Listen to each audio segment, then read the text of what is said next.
Hello दोस्तों, स्वागत है किताबी संसार 2.0 पर, जहां हम आपके लिए हर दिन एक नई और प्रेरणादायक ऑडियो बुक लेकर आते हैं।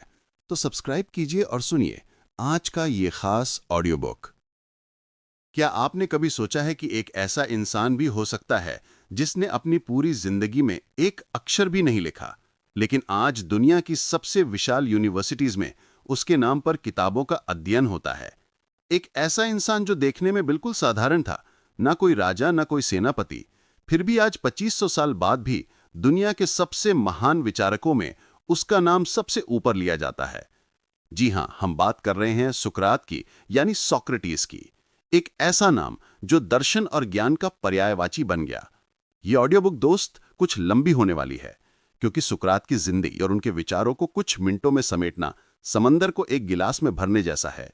तो मेरा आपसे अनुरोध है कि इस वीडियो को पहले कहीं साझा कर लें या सेव कर लें, ताकि आप इसे आराम से अंतराल ले लेकर सुन सकें। हर अध्याय आपको एक नई गहराई में ले जाएगा। तो चलिए अपनी कुर्सी की पेटी बांध लीजिए और मेरे साथ चलिए आज से लगभग 2500 साल पहले के एथेंस की गलियों में, और मिलते हैं उस महान इंसान से जिसने कहा था, एक अनपरखी जिंदगी जीने लायक नहीं है। अध्याय नंबर 1, वो रहस्यमय इंसान सुकरात। Chapter 1, the mysterious Socrates. एक ऐसा इंसान जिसने कुछ लिखा नहीं, फिर भी दुनिया उससे सीखती है। कल्पना कीजिए, आप प्राचीन एथेंस के किसी व्यस्त बाजार में उपस्थित हैं। चारों तरफ संगमरमर की खूबसूरत इमारतें हैं, लोग रेशम और सूत के वस्त्रों में इधर उधर घूम रहे हैं, व्यापारी अपना सामान बेच रहे हैं और राजनेता लोकतंत्र पर भाषण दे रहे हैं। इसी समूह में आपको एक अजीब सा इंसान दिखाई देता है। उसके पैर नंगे हैं, वस्त्र साधारण और पुराने हैं, चेहरा कुछ खास आकर्षक नहीं, नाक छपटी और आंखें बहुत विशाल। वो कोई अमीर सौदागर नहीं लगता, ना ही कोई ताकतवर नेता। वो बस लोगों के पास जाता है और उनसे बहुत अजीब से सवाल पूछना शुरू कर देता है।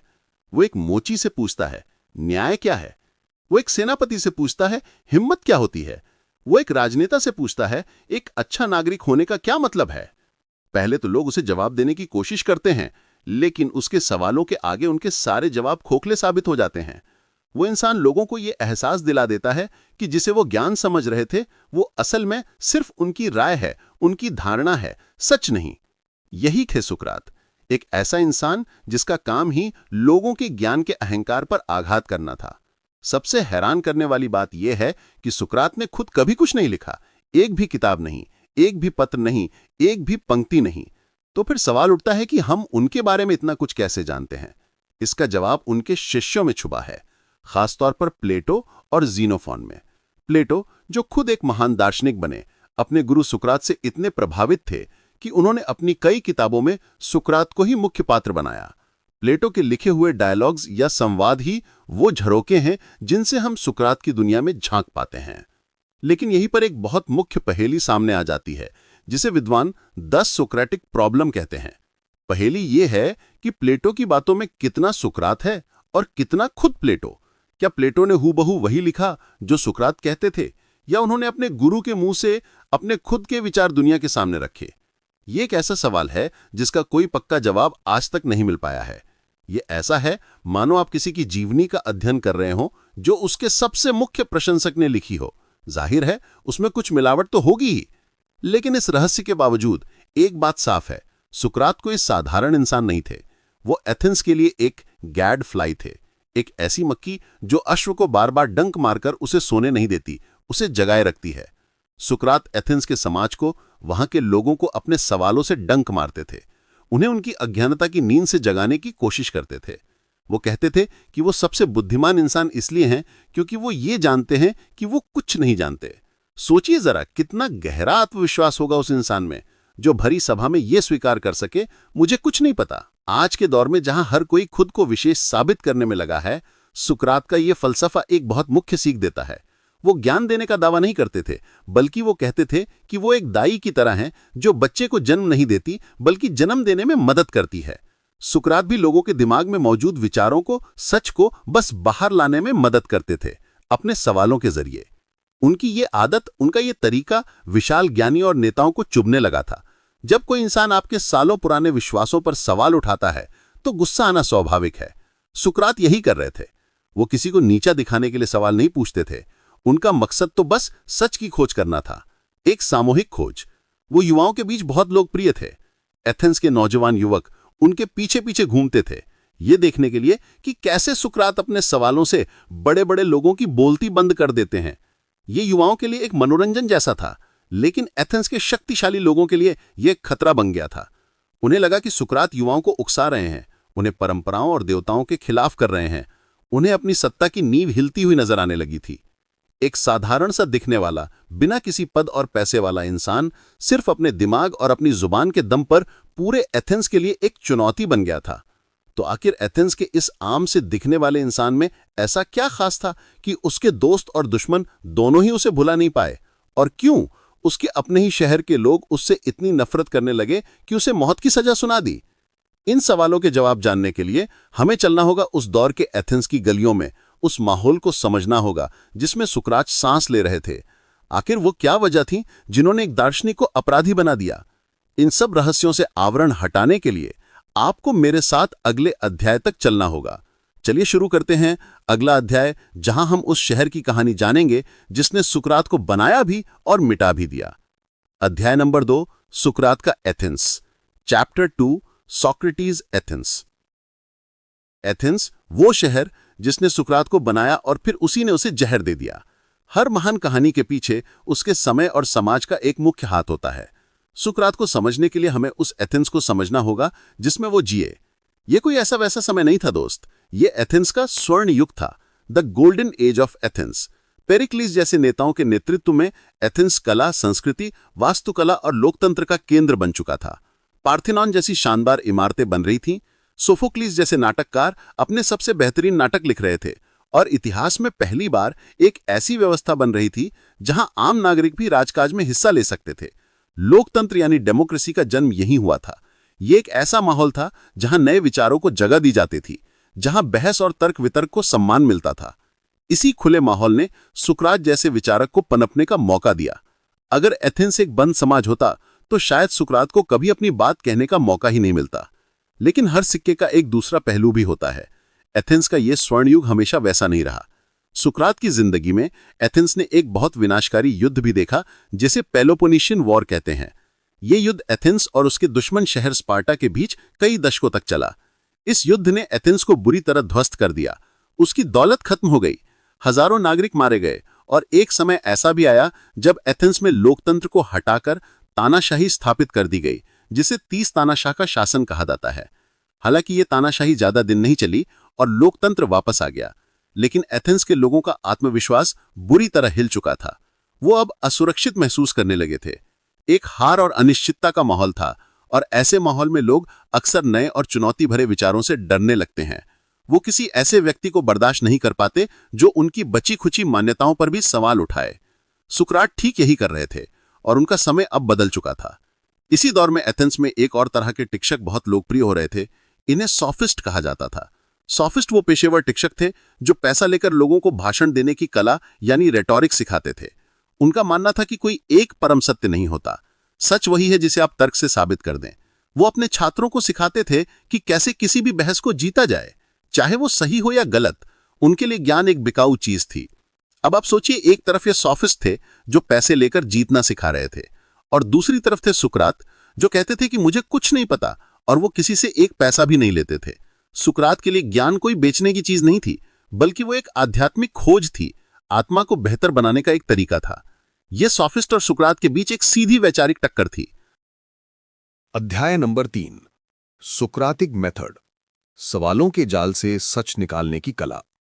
तो दोस्तों, अब हम सुकरात की उस हथियार की बात करने जा रहे हैं जो किसी तलवार या भाले से ज्यादा तेज और असरदार था।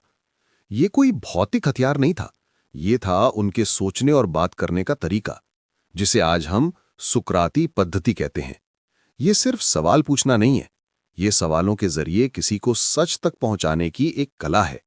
ये तरीका इतना शक्तिशाली है कि आज भी दुनिया की सबसे अच्छी लॉ स्कूल्स, मेडिकल स्कूल्स और बिजनेस स्कूल्स में इसका इस्तेमाल होता है, ताकि स्टूडेंट्स की क्रिटिकल थिंकिंग को बेहतर बनाया जा सके।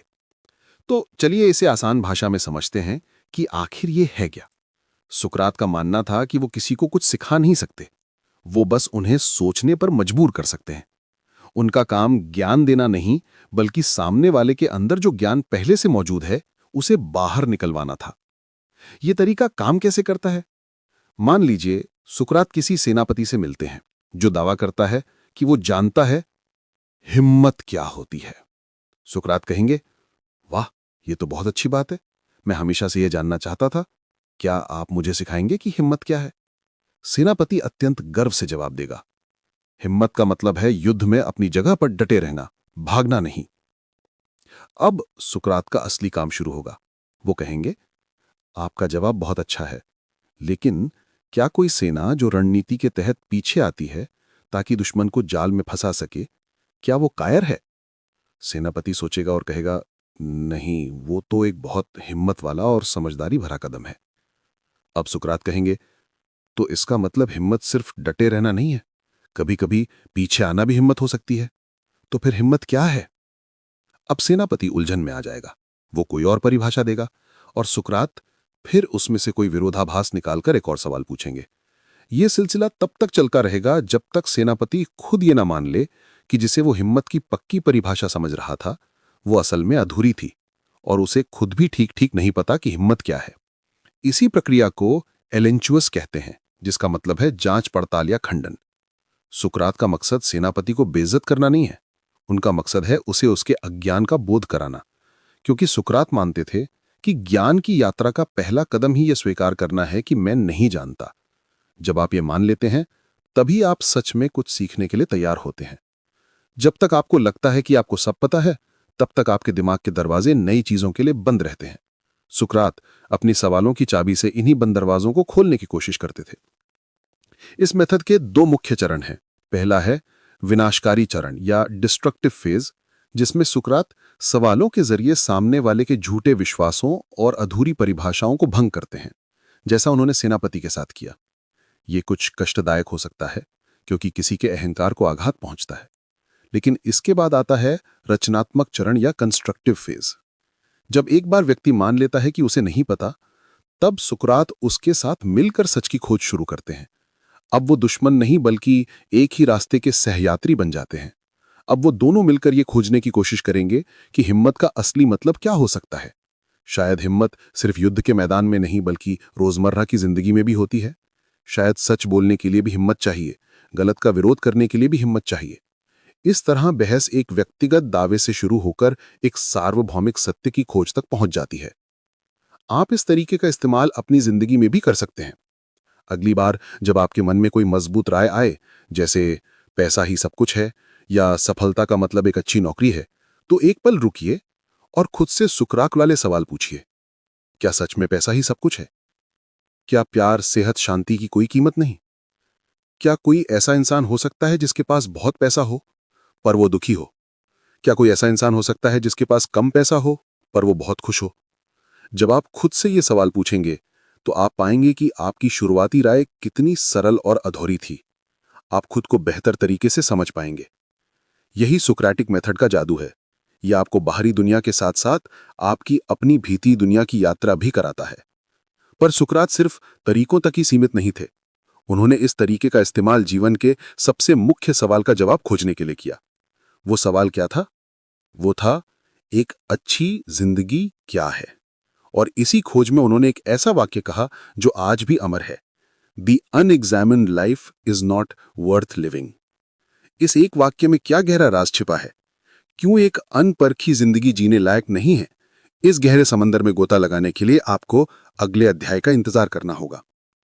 अध्याय नंबर 4, एक अनपरखी जिंदगी, क्या आप सच में अपनी जिंदगी जी रहे हैं? The unexamined life is not worth living for a human being।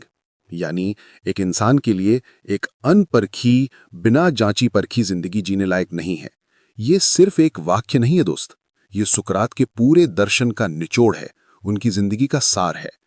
ये वो शब्द हैं जो उन्होंने अपनी मौत के मुकदमे के दौरान कहे थे, जब उन्हें अपनी जान बचाने के लिए चुप रहने का मौका दिया गया था। उन्होंने मौत को चुनना बेहतर समझा, बजाय एक ऐसी जिंदगी जीने के जिसमें वो सवाल ना कर सकें, जिसमें वो सत्य की खोज ना कर सकें। तो आखिर इसका मतलब क्या है? एक एग्जामिन्ड लाइफ या जांची हुई जिंदगी क्या होती है? चलिए इस गहरे विचार की परतों को एक एक करके खोलते हैं। एक अनापरखी जिंदगी जीने का मतलब है एक ऑटो पायलट मोड पर जिंदगी जीना, सुबह उठना, काम पर जाना, खाना सोना और यही चक्र रोज दोहराना, बिना एक पल रुके ये सोचे कि मैं ये सब क्यों कर रहा हूं, मेरे जीवन का मकसद क्या है, क्या मैं खुश हूं, मेरे मूल्य क्या है, क्या मैं एक अच्छा इंसान बन रहा हूं। ये एक ऐसी जिंदगी है जिसमें हम समाज, परिवार या दोस्तों द्वारा दिए गए नियमों और धारणाओं पर बस चलते रहते हैं, बिना उनकी पड़ताल किए।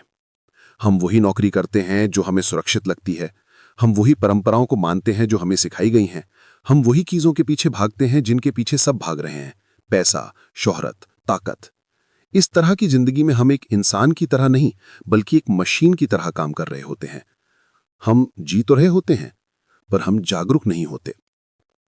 सुकरात के अनुसार इंसान और जानवर में सबसे मुख्य फर्क यही है कि इंसान के पास तर्क और आत्मचेतना की क्षमता है। हम खुद से सवाल पूछ सकते हैं, हम अपने विचारों पर विचार कर सकते हैं, और अगर हम इस क्षमता का इस्तेमाल नहीं कर रहे तो हम अपनी इंसान होने की सबसे मुख्य खासियत को बर्बाद कर रहे हैं। एक जांची हुई जिंदगी जीने का मतलब है अपनी आत्मा की देखभाल करना। सुकरात के लिए शरीर और दौलत से ज्यादा जरूरी आत्मा थी। और आत्मा की देखभाल कैसे होती है? अपने विचारों, अपनी इच्छाओं, अपने कर्मों की रोजाना जांच पड़ताल करके। ये खुद से पूछने जैसा है, आज जो मैंने किया, क्या वो सही था? आज जो मैंने सोचा, क्या वो नेक था? क्या मैं अपने डर और अपनी लालसाओं का गुलाम तो नहीं बन रहा हूं? ये एक तरह का मेंटल और स्पिरिचुअल ऑडिट है। सोचिए, हम अपनी गाड़ी की सर्विसिंग कराते हैं, अपने शरीर का मेडिकल चेकअप कराते हैं, लेकिन हम अपनी आत्मा, अपने मन की सर्विसिंग कितनी बार कराते हैं? सुकरात हमें यही करने के लिए कह रहे हैं। ये प्रक्रिया आसान नहीं है। जब आप अपनी जिंदगी को परखना शुरू करते हैं तो आपको कई ऐसी चीजें मिलती हैं जो आपको पसंद नहीं आएंगी। आपको अपनी कमजोरियां दिखेंगी, अपने डर दिखेंगे, अपनी गलतियां दिखेंगी। यह आईने में अपने आप को बिना किसी मेकअप के देखने जैसा है। ये असहज हो सकता है। शायद इसीलिए ज्यादातर लोग एक अनपरखी जिंदगी जीना पसंद करते हैं, क्योंकि वो इस असहज सच का सामना नहीं करना चाहते। लेकिन सुकरात कहते हैं कि इसी प्रक्रिया से गुजर कर ही आप एक बेहतर, ज्यादा गुणी और ज्यादा सच्ची जिंदगी जी सकते हैं। जब तक आप अपनी बीमारी को जानेंगे नहीं, तब तक आप उसका इलाज कैसे करेंगे? लेकिन जब आप अपनी जिंदगी को परखते हैं तो आपको सही और गलत का पैमाना भी तो चाहिए। सुकरात के लिए वो पैमाना क्या था? वो कैसे तय करते थे कि क्या अच्छा है और क्या बुरा? इसका जवाब उनके एक और राहतिकारी विचार में छिपा है। वर्च्यू इज नॉलेज, यानी सद्गुण ही ज्ञान है।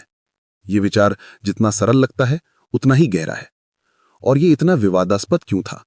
क्यों लोग कहते थे कि सुकरात की ये बात असल जिंदगी में लागू नहीं होती? इस गुत्थी को सुलझाने के लिए हमें अगले अध्याय में चलना होगा। अध्याय नंबर 5, सद्गुण ही ज्ञान है। क्या कोई जानबूझकर बुरा हो सकता है? सुकरात का जवाब आपको हैरान कर देगा। अब हम सुकरात के एक ऐसे विचार पर आ गए हैं जो शायद उनका सबसे ज्यादा बहस छेड़ने वाला और सबसे ज्यादा गलत समझा जाने वाला विचार है। यह विचार है वर्च्यू इज नॉलेज, और इसका उल्टा वाइस और ईविल इज इग्नोरेंस, यानी सद्गुण ही ज्ञान है और दुर्गुण या बुराई अज्ञानता है।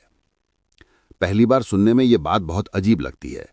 इसका मतलब तो यह हुआ कि कोई भी इंसान जानबूझकर कुछ गलत या बुरा नहीं करता।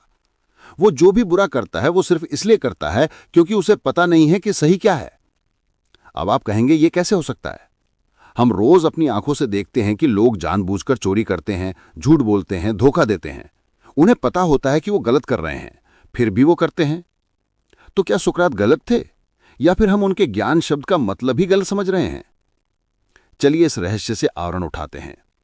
जब सुकरात ज्ञान या नॉलेज शब्द का इस्तेमाल करते हैं तो उनका मतलब सिर्फ किताबी जानकारी या तथ्यों को रट लेना नहीं है। आज की भाषा में हम जिसे इंफॉर्मेशन कहते हैं, सुकरात के लिए वो ज्ञान नहीं था। उनके लिए ज्ञान का मतलब था किसी चीज को उसकी संपूर्णता में, उसकी गहराई में समझना, एक सच्चा और गहरा बोध। उदाहरण के लिए, एक धूम्रपान करने वाले को यह इंफॉर्मेशन होती है कि सिगरेट पीना सेहत के लिए हानिकारक है।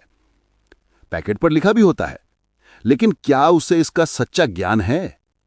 सुकरात के अनुसार नहीं, क्योंकि अगर उसे सच में अपनी आत्मा की गहराई से यह ज्ञान हो जाता कि धूम्रपान उसके शरीर को, उसकी जिंदगी को, उसके परिवार को किस तरह तबाह कर रही है, तो वो कभी धूम्रपान कर ही नहीं पाता। उसका ज्ञान इतना शक्तिशाली होता कि वो उसकी गलत इच्छा पर हावी हो जाता।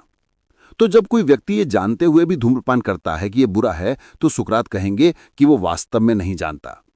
उसका ज्ञान सतही है, गहरा नहीं। सुकरात का मानना था कि हर इंसान अपनी आत्मा के स्तर पर हमेशा अपने लिए अच्छा ही चाहता है। हर कोई खुश रहना चाहता है, आनंद में रहना चाहता है। कोई भी जानबूझकर अपने लिए दुख या व्यथा नहीं चुनता।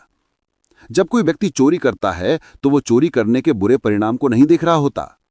वो उस पल में सिर्फ चोरी से मिलने वाले कुछ पैसे या सामान को ही अपनी अच्छाई या खुशी समझ बैठता है। वो अज्ञानी है। उसे ये नहीं दिख रहा कि इस छोटी सी खुशी के बदले में वो अपनी ईमानदारी, अपनी इज्जत, अपने मन की शांति और पकड़े जाने पर अपनी आजादी खो रहा है, जो कि कहीं ज्यादा मुख्य और स्थायी खुशियां हैं। तो उसने अपने लिए एक बुरा सौदा किया, क्योंकि वो अज्ञानी था। उसे अच्छे और बुरे के बीच का फर्क तो पता था, लेकिन उसे अल्टीमेट गुड या परम अच्छे का ज्ञान नहीं था। इस विचार का एक बहुत गहरा नतीजा निकलता है। अगर बुराई सिर्फ अज्ञानता है तो हमें अपराधियों से नफरत करने के बजाय उन्हें सिखाना चाहिए, उन्हें शिक्षित करना चाहिए। सुकरात के दर्शन में कारागार का मकसद सजा देना नहीं, बल्कि सुधारना होना चाहिए। एक अपराधी कोई शैतान नहीं है, वो बस एक ऐसा इंसान है जिसकी आत्मा बीमार है, जो अज्ञान के अंधेरे में भटक गया है। उसे रोशनी दिखाने की जरूरत है, उसे ज्ञान देने की जरूरत है। यह एक बहुत ही मानवीय और क्रांतिकारी विचार है, खासकर उस समय में जब जैसे को तैसा का कानून चलता था। सुकरात कह रहे थे कि हमें लोगों के कर्मों से नहीं, बल्कि उनके अज्ञान से संघर्ष करना चाहिए। हमें सिस्टम को ऐसा बनाना चाहिए जो लोगों को गुणी बनने में, ज्ञानी बनने में मदद करे। लेकिन इस विचार की आलोचना भी बहुत होती है। अरस्तु, जो प्लेटो के शिष्य थे, ने भी इस पर सवाल उठाया। उन्होंने अकरासिया या इच्छा शक्ति की कमी का कंसेप्ट दिया। उन्होंने कहा कि कई बार ऐसा होता है कि हमें पता होता है कि सही क्या है, लेकिन हमारी इच्छाएं या भावनाएं इतनी हावी हो जाती हैं कि हम खुद को रोक नहीं पाते। जैसे किसी डाइटिंग करने वाले को पता है कि केक खाना गलत है, पर वो खुद को रोक नहीं पाता। ये एक ऐसी बहस है जो आज भी दर्शन शास्त्र में जिंदा है। क्या बुराई अज्ञानता है या इच्छा शक्ति की कमी? आप क्या सोचते हैं? क्या कोई इंसान जानबूझकर बुराई चुन सकता है? अपनी राय कमेंट्स में जरूर साझा करें। सुकरात का जवाब तो यही था कि अगर किसी को सच में पूरी तरह से ज्ञान हो जाए तो वो कभी गलत रास्ता चुन ही नहीं सकता। उसका ज्ञान ही उसका मार्गदर्शक बन जाएगा, और यही ज्ञान लोगों को देना, उन्हें उनके अज्ञान से निकालना सुकरात ने अपनी जिंदगी का मिशन बना लिया था। लेकिन जब आप लोगों को बार बार ये बताएंगे कि वो अज्ञानी हैं, तो वो आपसे प्यार तो नहीं करेंगे। सुकरात का यही मिशन उन्हें एथेंस की सत्ता की नजरों में अप्रिय लगने लगा था। वो एक सुधारक थे, लेकिन लोग उन्हें एक उपद्रवी की तरह देखने लगे थे। वो एक गैडफ्लाई बन चुके थे। ये गैडफ्लाई क्या थी और उसने एथेंस के अश्व को कैसे परेशान किया, जानेंगे अगले अध्याय में। अध्याय नंबर 6, एथेंस का गैडफ्लाई, वो आवाज जो सत्ता को चुभने लगी। कल्पना कीजिए एक विशाल, आलसी और मोटे अश्व की, जो अपनी ताकत के बावजूद बस सुस्त रहना चाहता है। और फिर एक छोटी सी मक्खी, एक गैडफ्लाई आती है और उसे बार बार डंक मारती है, उसे परेशान करती है, उसे जागने और दौड़ने पर मजबूर कर देती है। सुकरात ने अपने मुकदमे के दौरान खुद के लिए इसी गैडफ्लाई की उपमा का इस्तेमाल किया था। उन्होंने कहा था कि एथेंस का राज्य उस आलसी अश्व की तरह है, और वो सुकरात वो गैडफ्लाई हैं जिसे देवताओं ने इस अश्व को जगाए रखने के लिए भेजा है। ये एक बहुत ही सटीक और शक्तिशाली उपमा थी, जो उनके काम और उनके अंत दोनों को समझाती है। एक गैडफ्लाई का काम अश्व को डंक मारना है, उसे तकलीफ देना है ताकि वो बेहतर बन सके। लेकिन अश्व को वो गैडफ्लाई कभी पसंद नहीं आता, वो बस उसे मारकर अपनी सुस्ती में वापस लौटना चाहता है। सुकरात एथेंस के लिए यही कर रहे थे। वो एथेंस के नागरिकों को, उसके नेताओं को, उसके कवियों को, उसके कारीगरों को, सबको अपने सवालों से डंक मार रहे थे। वो उनसे उनकी सबसे प्रिय धारणाओं के बारे में सवाल पूछ रहे थे। वो उनसे पूछ रहे थे कि जिसे वो न्याय, सुंदरता, सच्चाई कहते हैं, क्या वो सच में उसका मतलब ही जानते हैं? सुकरात का मकसद उन्हें परेशान करना नहीं था। उनका मकसद था एथेंस को नैतिक और बौद्धिक रूप से सुस्त होने से बचाना।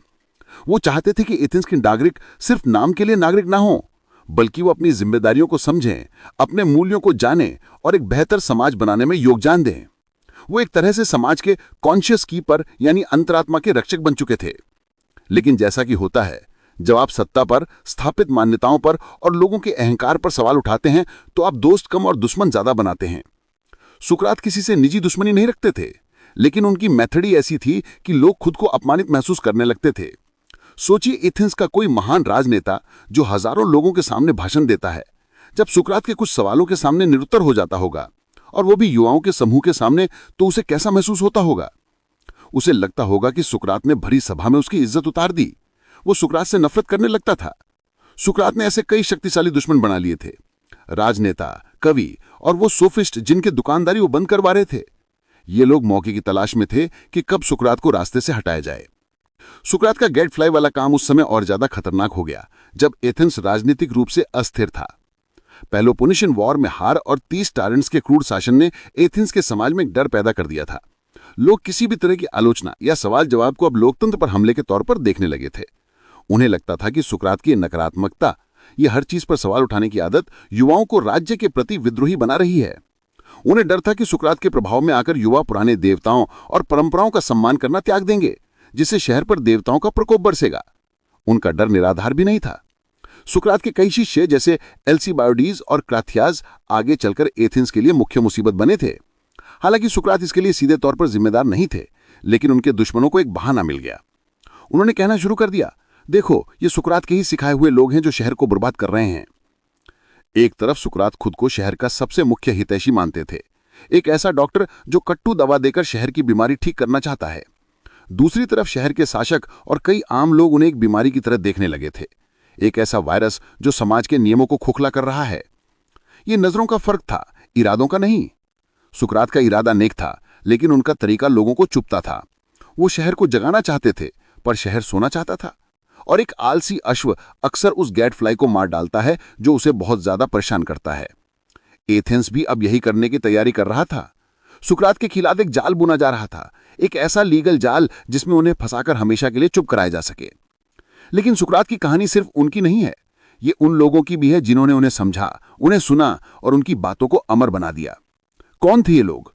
कौन थे सुकरात के वो सबसे प्रसिद्ध शागिर्द जिनकी वजह से आज हम ये सब बातें कर पा रहे हैं?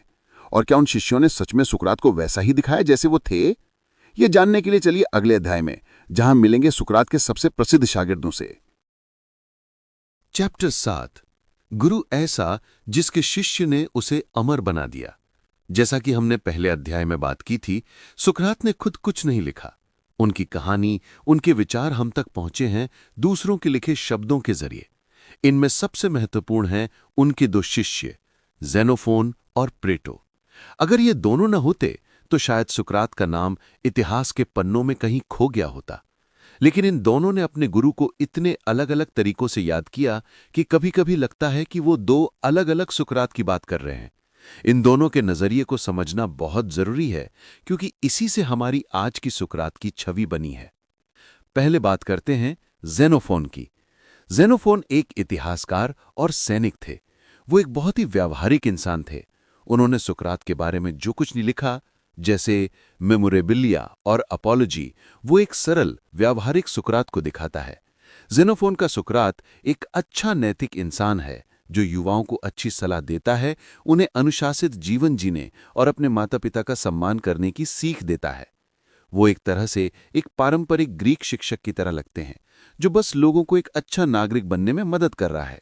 वो अपने लेखों में सुकरात को उन पर लगे आरोपों से बचाने की कोशिश करते हुए दिखते हैं।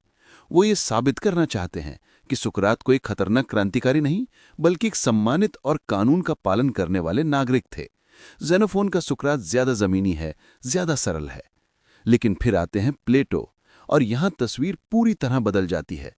प्लेटो सिर्फ एक शिष्य नहीं थे, वो खुद एक जीनियस दार्शनिक थे। सुकरात की मौत ने उन पर इतना गहरा असर डाला कि उन्होंने अपनी पूरी जिंदगी अपने गुरु के विचारों को समझने और आगे ले जाने में लगा दी। प्लेटो ने अपनी ज्यादातर किताबें डायलॉग्स या संवाद की शैली में लिखी, और इन सभी संवादों का हीरो एक ही है, सुकरात। प्लेटो का सुकरात सिर्फ एक नैतिक उपदेशक नहीं है, वो एक महान मेटाफिजिशियन है, एक ऐसा दार्शनिक जो आत्मा की अमरता, न्याय के असली रूप और फॉर्म्स के सिद्धांत जैसी गहरी और जटिल बातों पर चर्चा करता है। यह एक ऐसा सुकरात है जो ज़ेनोफोन के सुकरात से कहीं ज्यादा बौद्धिक, कहीं ज्यादा रहस्यमयी और कहीं ज्यादा क्रांतिकारी है। अब सवाल ये उठता है कि असली सुकरात कौन था, ज़ेनोफोन वाला सरल शिक्षक या प्लेटो वाला महान दार्शनिक? ज्यादातर विद्वान मानते हैं कि सच्चाई इन दोनों के बीच में कहीं है। प्लेटो के शुरुआती डायलॉग्स जैसे अपॉलोजी, क्रीटो, यूथिफ्रो में जो सुकरात दिखता है वो शायद असली सुकरात के ज्यादा करीब है। इन डायलॉग्स में सुकरात वही सवाल जवाब वाली पद्धति का इस्तेमाल करते हैं और कहते हैं कि वो कुछ नहीं जानते। लेकिन प्लेटो के बाद के डायलॉग्स जैसे द रिपब्लिक या फीडो में सुकरात विशाल सिद्धांतों की बात करने लगते हैं, जैसे थियोरी ऑफ फॉर्म्स। ज्यादातर विद्वानों का मानना है कि ये प्लेटो के अपने विचार थे जो उन्होंने सम्मानवश अपने गुरु सुकरात से कहलवाए थे। प्लेटो ने अपने गुरु को एक पात्र के रूप में इस्तेमाल करके अपनी फिलॉसफी को दुनिया के सामने रखा। तो क्या प्लेटो ने हमें धोखा दिया? नहीं, ऐसा कहना गलत होगा। प्लेटो ने सुकरात के बीज को लेकर उसे एक विशाल वृक्ष बना दिया। उन्होंने सुकरात के सवाल पूछने की भावना को लिया और उसे एक पूरे दार्शनिक सिस्टम में बदल दिया। सुकरात ने जो सवाल उठाए थे, प्लेटो ने उनके जवाब देने की कोशिश की। सुकरात ने दरवाजा दिखाया था, प्लेटो उस दरवाजे से अंदर चले गए। प्लेटो के बिना सुकरात शायद एक दिलचस्प लेकिन मामूली ऐतिहासिक व्यक्ति बनकर रह जाते। प्लेटो ने ही उन्हें वो दार्शनिक कद दिया जिससे वो आज जाने जाते हैं। उन्होंने अपने गुरु को ज्ञान की दुनिया में अमर बना दिया। ये गुरु शिष्य की का अनोखी कहानी है, जहां शिष्य की महानता ने गुरु की विरासत को हमेशा के लिए सुरक्षित कर लिया। लेकिन प्लेटो के लिए यह सब करने की प्रेरणा कहां से आई? ये आई उस त्रासदी से, उस अन्याय से जो उनके गुरु के साथ हुआ था। एथेंस के लोकतंत्र ने अपने ही सबसे महान दार्शनिक के साथ क्या किया? अब हम उस कहानी के सबसे नाटकीय और दुखद घुमाव पर आ पहुंचे हैं। सुकरात का मुकदमा। इतिहास का वो मुकदमा जहां सच खुद कटघरे में उपस्थित था। क्या आरोप थे सुकरात पर और उन्होंने अपनी सफाई में क्या कहा? ये जानने के लिए आपको मेरे साथ अगले अध्याय में चलना ही होगा। अध्याय 8। इतिहास का वो मुकदमा जहां सच खुद कटघरे में उपस्थित था। साल था 399 ईसा पूर्व। एथेंस का एक खचाखच भरा कोर्ट रूम। 501 नागरिकों की एक जूरी बैठी हुई है, जो जज भी है और फैसला सुनाने वाली भी। और कटघरे में उपस्थित है एक 70 साल का बूढ़ा आदमी, वही नंगे पैर, वही साधारण वस्त्र। वो आदमी है सुकरात। ये कोई आम मुकदमा नहीं था दोस्त। ये इतिहास का वो पल था जब एक शहर अपने ही विवेक पर, अपनी ही आत्मा पर मुकदमा चला रहा था। ये वो क्षण था जब दर्शन और सत्ता आमने सामने उपस्थित थे। और इस मुकदमे का नतीजा जहां पश्चिमी सभ्यता की पूरी सोच को हमेशा के लिए बदलने वाला था। तो चलिए उस कोर्टरूम में चलते हैं और देखते हैं कि आखिर हुआ क्या था। सुकरात पर मुख्य रूप से 2 आरोप लगाए गए थे, जो एक मेलिटस नाम की युवक ने दायर किए थे। पहला आरोप था असेबिया, यानी अधार्मिकता का। इसका मतलब था कि सुकरात शहर के देवताओं को नहीं मानते जिनकी एथेंस पूजा करता है, और वो अपने नए नए देवता गढ़ रहे हैं। ये एक बहुत गंभीर आरोप था, क्योंकि प्राचीन ग्रीस में देवताओं का अपमान पूरे शहर के लिए दुर्भाग्य ला सकता था, ऐसा माना जाता था। दूसरा आरोप और भी ज्यादा खतरनाक था, युवाओं को भ्रष्ट करना। आरोप मिलाने वालों का कहना था कि सुकरात अपनी बातों से, अपने सवालों से एथेंस के नौजवानों को उनके माता पिता, समाज और राज्य के खिलाफ उकसा रहे हैं। वो उन्हें परंपराओं पर सवाल उठाना सिखा रहे हैं, जो कि शहर की स्थिरता के लिए एक मुख्य खतरा है।